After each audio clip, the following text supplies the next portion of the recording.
Hay una idea que suena muy bien en el mundo de la educación.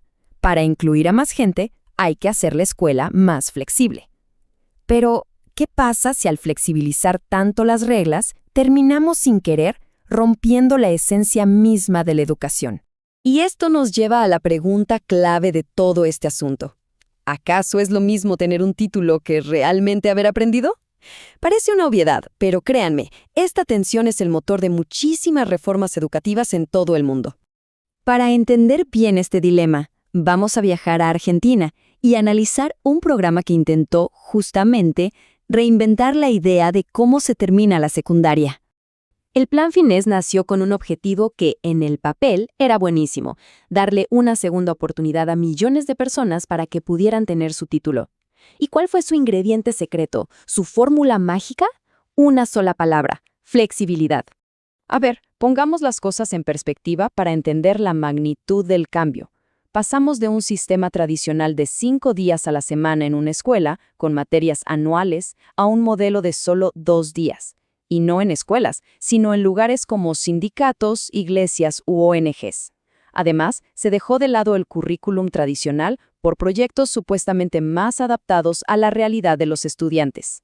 Y acá viene un dato que llama muchísimo la atención: el 64%. Esa es la cantidad de estudiantes del Plan Finés en la provincia de Buenos Aires que no eran adultos que volvían a estudiar después de años. No, eran jóvenes que venían directamente de la escuela secundaria tradicional. ¿Por qué el cambio?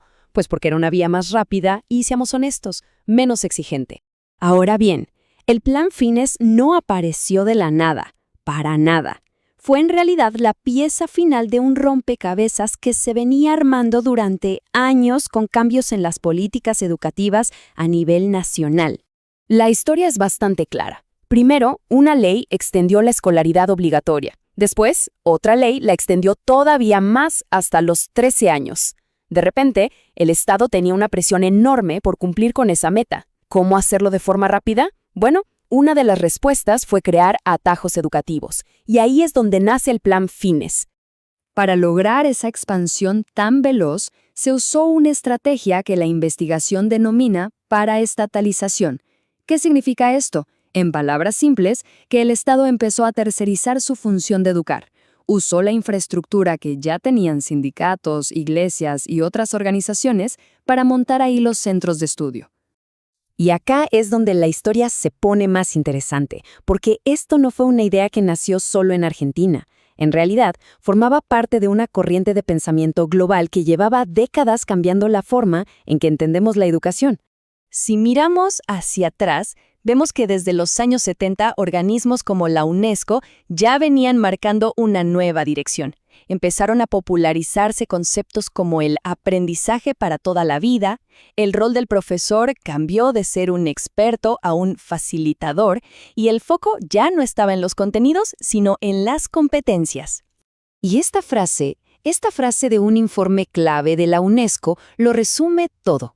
La nueva meta no era tanto saber cosas, sino saber cómo aprenderlas. El famoso aprender a aprender se convirtió en el gran mantra de la pedagogía moderna. Claro, este cambio de paradigma le pegó de lleno a la figura del docente.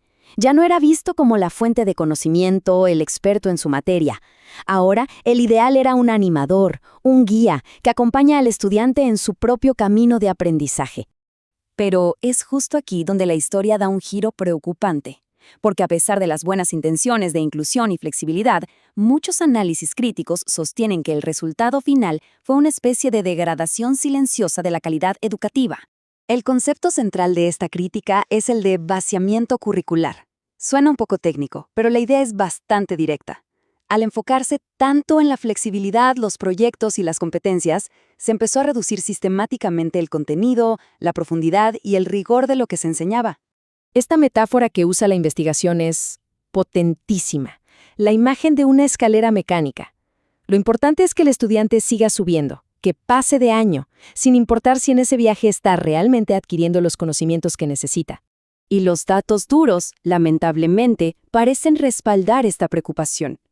Miren estos resultados de las pruebas nacionales de 2018. En matemática, un 72% de los egresados tenía un nivel básico o incluso por debajo del básico.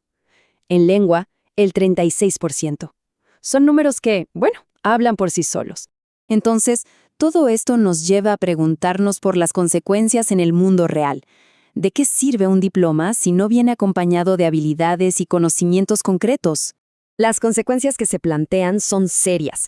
Hablamos de diplomas que cada vez valen menos, de graduados que llegan a la universidad o a buscar trabajo sin las herramientas mínimas. Se crea una brecha enorme entre el papel que dice que sabes algo y lo que realmente sabes hacer. Al final, el sistema se preocupa más por la estadística, por el número de egresados, que por la calidad de lo que aprenden. Y así, todo este recorrido nos trae de vuelta al punto de partida. Esta paradoja de la flexibilidad nos obliga a plantearnos una pregunta que a veces, con tantas reformas, parece que olvidamos. En un mundo tan complejo y cambiante, ¿cuál es, hoy, el verdadero propósito de una escuela?